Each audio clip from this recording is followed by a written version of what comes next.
Hello everybody, this is Dr. Vani on behalf of Vedantu Made Easy. I welcome you all to another super cool, super awesome and absolutely brilliant session that we're going to take right now, right here. Today's Sunday, कैसा जा रहा है आप लोगों का Sunday? I hope पूरे हफ्ते की आप लोग थकान निकाल रहे हो और साथ में सारी रिविजन सीरीज भी प्लान कर रहे हो. तो बस अगले कुछ मिनटों में, in the next couple of minutes, not even 10, 12, 15 minutes में मैं आपको फटाफट से कुछ एमसीक्यूज करवा देती हूँ molecular basis of genetics, so that you feel that आपने चैप्टर अच्छे से कर लिया और अगली क्लास में हम रेप्लिकेशन प्रॉपर तरह से स्टार्ट कर देंगे. Done everybody? So with that my dear lovely children, let's start today's amazingly cool super awesome session on this awesome platform called the online पाठशाला, brought to you by Vedantu.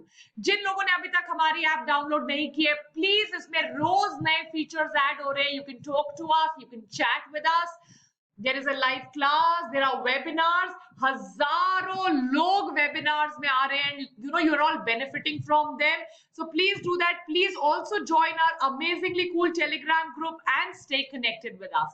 So with that, I would really like to request all of you, please बच्चों, please like, subscribe, share करो. एक like मेरे लिए, Arvind sir और गौरव sir के लिए तो बनता ही है.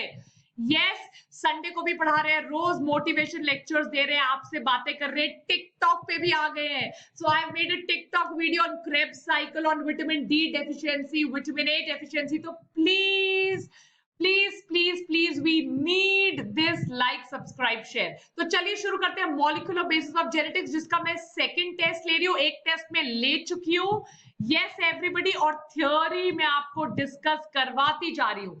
सम थ्योरी इज ऑल्सो रिमेनिंग, वो आपके साथ जल्द ही डिस्कस की जाएगी. So without any further delay, because this is a super धमाकेदार Sunday test, let's start with question number 1 on your screen now. Come on everybody, which one of the following pairs of nitrogenous bases of nucleic acids is wrongly matched? मैं आपको करवा चुकी हूँ, आपको पता है purines और पिरिमिडिन्स होते हैं. प्यूरिन्स का तरीका याद करने का मैंने आपको बड़ा ही सिंपल इजी तरीका बताया था. प्यूरिन्स मतलब प्योर, तो याद करने का तरीका है एजी, प्योरिटी का निशान है egg mark. So purines are adenine and guanine. तो बचे हुए दो हो गए pyrimidines. So come on the live chat. Come on everybody fast. What is the answer for this question? Yes, you heard it right. Adenine and thymine जो चीज है वो गलत है, क्योंकि प्यूरिन पूछा गया है. तो प्यूरिन का आंसर होना चाहिए adenine and guanine. Adenine and guanine are purines और बाकी बचे हुए दोनों हैं pyrimidines. Adenine and guanine are purine bases, while thymine, uracil and cytosine are pyrimidine bases. अगर आप प्यूरिन्स को ध्यान से देखिए, ये रहे आपके प्यूरिन्स, एडेनिन और गुआनिन. ये दो रिंग स्ट्रक्चर्स हैं, दो रिंग्स हैं इनके पास, और बाकी सबके पास सिंगल रिंग है, ताकि हम डायमीटर ऑफ डीएनए को कांस्टेंट मेंटेन कर सके. Is it clear? On your screen question number 2 quickly. In the DNA molecule, इनमें से कौन सी चीज सही है डीएनए मॉलिक्यूल के लिए? चलिए, come on there everybody. Yes, the proportion of adenine in relation to thymine varies with the organism. Adenine और थाइमिन का प्रोपोर्शन वेरी करता है कि कांस्टेंट रहता है. Total amount of purine nucleotides and pyrimidine nucleotides is not always equal. Chargaff's rule of base pairing. There are two strands which run parallel in 5:3. No, there are two strands which run anti-parallel.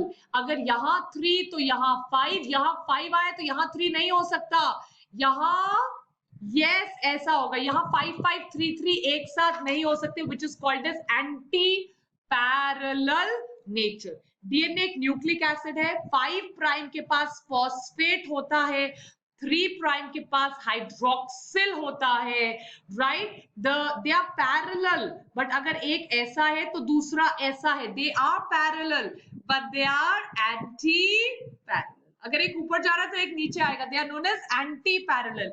एक की direction 5 to 3 तो दूसरे की 3 to 5। This is called as anti parallel. तो जैसे कि मैंने आपको प्रॉमिस किया था, सिर्फ 10 या 12 मिनटों में मैं आपको मैक्सिमम एमसीक्यूज करवाने वाली हूँ।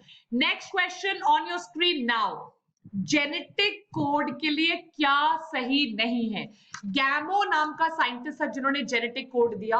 उन्होंने कहा जेनेटिक कोड ट्रिपलेट है, क्योंकि AUG stands for मीथियोनिन, UUU stands for phenylalanine. तो उन्होंने कहा कि 3 बेस पेयर्स होते हैं, और जो 3 बेस पेयर्स होते हैं वो मिलकर एक अमाइनो एसिड का कोड देते हैं। अमाइनो एसिड जुड़कर पॉलीपेप्टाइड बनाते हैं। Is it clear? अभी आपसे पूछ रहे हैं व्हाट इज नॉट ट्रू। क्या ट्रू नहीं है for genetic code? It is nearly universal, not true. It is degenerate. Degenerate का मतलब होता है एक अमाइनो एसिड के लिए एक से ज्यादा कोड। आपको पता है यहाँ पे हम वोबल हाइपोथेसिस भी डिस्कस करेंगे, जहां जो चेंज है वो सिर्फ थर्ड बेस पेयर होगा। इट इज अनएम्बिगुअस नहीं। What is not true? Non contiguous fashion में थोड़ी ना पढ़ा जाता है। There is no full stop, there is no hyphen, there is no exclamation mark. It is read in contiguous fashion. दो के बीच में बिल्कुल भी ब्रेकअप नहीं होता। Right, so it is read in non-contiguous manner is not true. It is read in contiguous manner. Yes, ये देखो इतना अच्छे से लिखा है। It is read in contiguous fashion. इनके बीच में कोई full stop, कोई comma, कोई hyphen, कोई exclamation mark नहीं होता है। Next question on your screen, please. Come on. Semi-conservative replication of DNA was first demonstrated in. मैंने आपको कल की क्लास में कराया है ये। Come on. कम ऑन, कल की क्लास में मैंने आपको डिटेल में कराया। बताइए मुझे, सेमी कॉन्जर्वेटिव 3 तरह के रेप्लिकेशन होते हैं जो मैंने आपको कल की क्लास में करवाए हैं। कॉन्जर्वेटिव बचा लेना, डिस्पर्सिव बीच बीच में छोड़ना, and semi conservative. Semi conservative के लिए मैंने आपको कल सीजियम क्लोराइड का एक्सपेरिमेंट भी कराया है। 1 ओल्ड स्ट्रैंड, जिसको हम टेम्पलेट स्ट्रैंड कहते हैं, जिसपे हम न्यू स्ट्रैंड बनाते हैं। न्यू स्ट्रैंड जहां पे बनना शुरू होता है वो ओरिजिन ऑफ रेप्लिकेशन होता है। रेप्लिकेशन जैसे मैं आपको बताऊंगी 2 तरह से होता है, एक को कंटिन्यूअस, एक को डिसकंटिन्यूअस रेप्लिकेशन कहते हैं। कल मैंने आपको ये एक्सपेरिमेंट डिटेल में कराया। पहले इसका हिंट देख लेते हैं। Come on everybody, come on. सिर्फ 10 मिनट्स में हमने 10 से ज्यादा क्वेश्चन सॉल्व करने हैं। तो मैंने कल आपको मेसेल्सन स्टाल एक्सपेरिमेंट कराया, और कल के होमवर्क में मैंने आपसे सीजियम क्लोराइड के बारे में पूछा भी था। So we do the semi-conservative mode of replication, जहां एक strand old होगा, एक strand new होगा। This experiment was done by Escherichia coli के ऊपर मेसेल्सन एंड स्टाल ने किया था। पर मैंने आपको ये भी बताया था कि बाद में प्लांट सेल्स और ह्यूमन सेल्स के ऊपर भी ये एक्सपेरिमेंट किया गया। So semi-conservative replication of DNA was first demonstrated in Escherichia coli. Yes everybody, बच्चों मैं आपको यहाँ पे एक बहुत ज्यादा इंपॉर्टेंट चीज बताने जा रही हूँ। आप में से जितने लोग ड्रॉपर्स हैं, जितने भी लोग दोबारा ये एग्जाम दे रहे हैं, प्लीज आप किसी तरह के स्ट्रेस में मत आइए। कितने लोग मुझे रोज मेल डालते हैं and you often even talk about suicide because आपके मार्क्स अच्छे नहीं आए। I can't begin to tell you कि हमें कितना दुख होता है and how much I feel. Please, we are always there to support you. इसमें इस बात को आप जितना genuine समझ सकते हो, please उतना genuine समझो। We are always there to support you. हम हमेशा आपके साथ हैं, always. Please feel free. आपको कभी भी प्रॉब्लम हो, write down a mail to us. Feel free to get in touch with us through Facebook, Instagram, TikTok, anything you feel like. Please get in touch with us. Don't feel you are alone. The entire team of Vedantu is always with you, supporting you, for you, with you, always and every time. Please अपने को कभी भी alone feel मत करिए. We are always with you. Yes. Okay, चलिए let's move on to the next question please. Next question, yes, याद करिए पिछली क्लास में मैंने आपको कराया था पॉइंट म्यूटेशन जो सिकल सेल अनीमिया में भी होता है। It's a very common mutation which takes part in sickle cell anaemia also. एक सिंगल जगह म्यूटेशन हो जाता है जिसकी वजह से glutamic acid gets replaced by valine, जिसकी वजह से स्फेरेटिन नहीं बनता, बाइकॉन्केव शेप ऑफ आरबीसी नहीं आती। मैंने आपको कितना बढ़िया माइंड मैप सिखाया था। You remember that mind map everybody? And बहुत जल्दी बच्चों, you don't know how hard the entire team is working. I am very soon going to come back and take amazing live sessions for you. So point mutation is a mutation which involves any changes which happen in a single base pair, जिसकी वजह से सारा change हो जाता है, glutamic acid नहीं बनता है, उसकी जगह वैलिन आ जाता है. सो देखिए बच्चों, कहां पे CG लगना चाहिए वहां पे AT लग गया, एक पॉइंट पे म्यूटेशन हुआ. सच अ सब्स्टिट्यूशन जो कि एक जगह पे हो रहा है at a single base pair, जिसकी वजह से उसका ऑपोजिट बेस पेयर भी चेंज हो जाएगा. Such a mutation is referred to as the point mutation. Question next on your screen now. तो चलिए फटाफट से आगे बढ़ते हैं और अगले 4-5 क्वेश्चन जल्दी से करा देते हैं आज संडे के लिए. Yes, which one of the following does not, don't get confused here, not है, मैं अंडरलाइन कर देती हूँ, does not follow the central dogma of molecular biology. कौन फॉलो नहीं करता?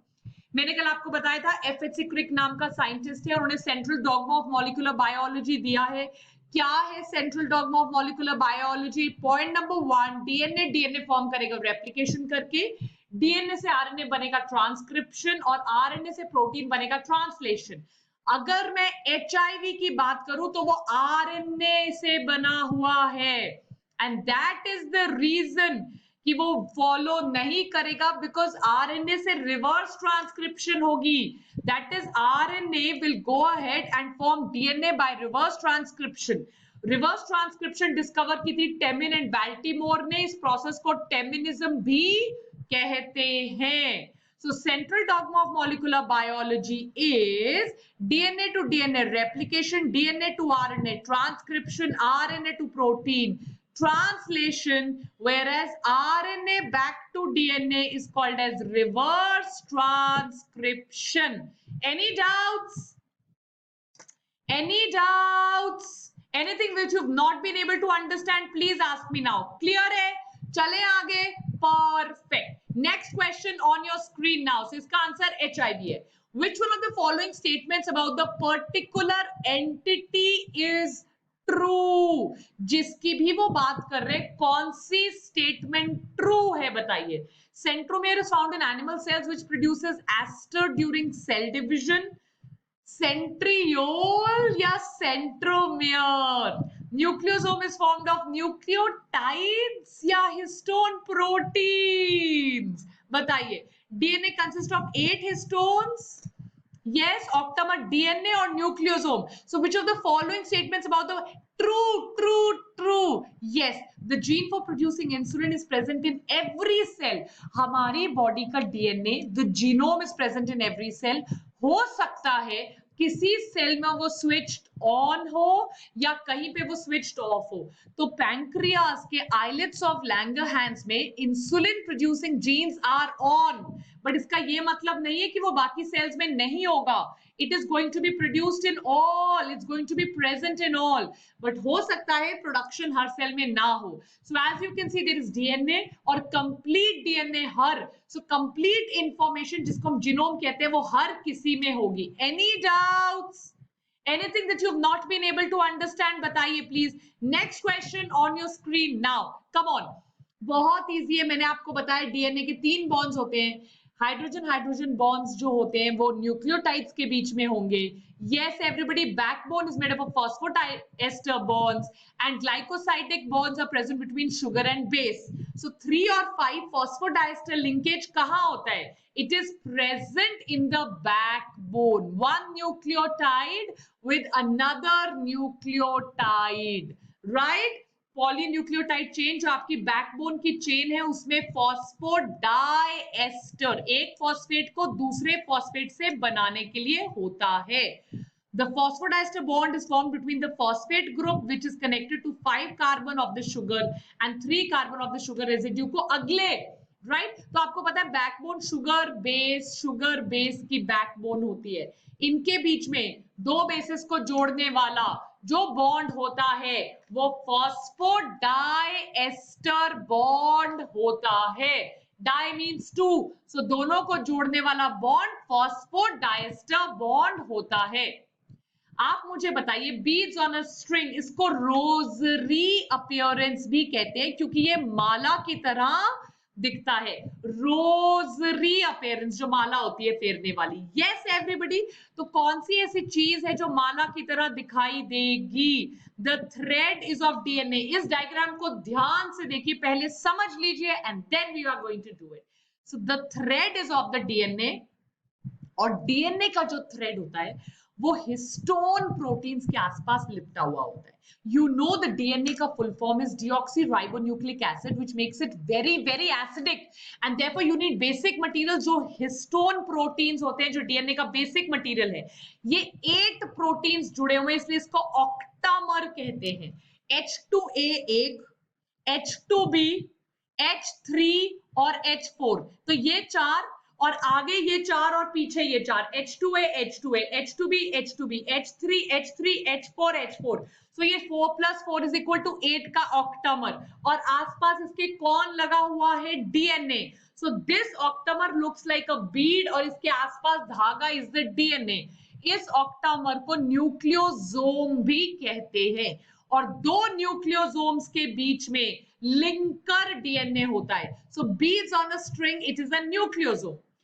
One of the last questions for today, कल मैंने आपको कराया अनइक्विवोकल, मतलब जिसको कोई भी जिसके अगेंस्ट कुछ नहीं बोल सकता। अब एक बार प्रूफ हो गया, final conclusive proof, that DNA he genetic material है। किसने दिया था? क्या ये बैक्टीरियोफेज से आया था? क्या ये प्रूफ बैक्टीरियोफेज से आया था? अनइक्विवोकल मतलब जिसको हम डाउट नहीं कर सकते। हर्शी एंड चेज का एक्सपेरिमेंट जो बैक्टीरियोफेज पे किया था, और मैंने आपको ये एक्सपेरिमेंट डिटेल में पढ़ाया है। Hershey chase experiment on bacteriophage proved that DNA is the genetic material. Any doubts? Any doubts? So that brings us to the last question for the day. जब हमने ह्यूमन जीनोम प्रोजेक्ट को पढ़ लिया, it took us so many years, but हमने पूरे human being की jeans को पढ़ लिया। हर एक जीन क्या इंफॉर्मेशन लेकर बैठी है, किस चीज के लिए कोड कर रही है, वो सब पढ़ लिया। तो डिड वी डू बायोटेक्नोलॉजी? क्या हम कुछ नया बना रहे हैं? Did we do biomonitoring, bioinformatics? Because अब हमारे पास एक नया ऑर्गेनिज्म क्लोन करने की इंफॉर्मेशन है। Is it clear? ये बाकी के सारे क्वेश्चंस आपको अगली क्लास में करवाए जाएंगे, because they are on replication, transcription and translation. So with that, the simple, short, sweet class gets over. Please don't forget to like, subscribe, and share Vedantu. Please press the bell icon and please put the thumbs up sign on. So in less than 16-17 minutes, we've done maximum questions for Sunday. See you on Monday. Till then, bachcho, take care. Bye bye.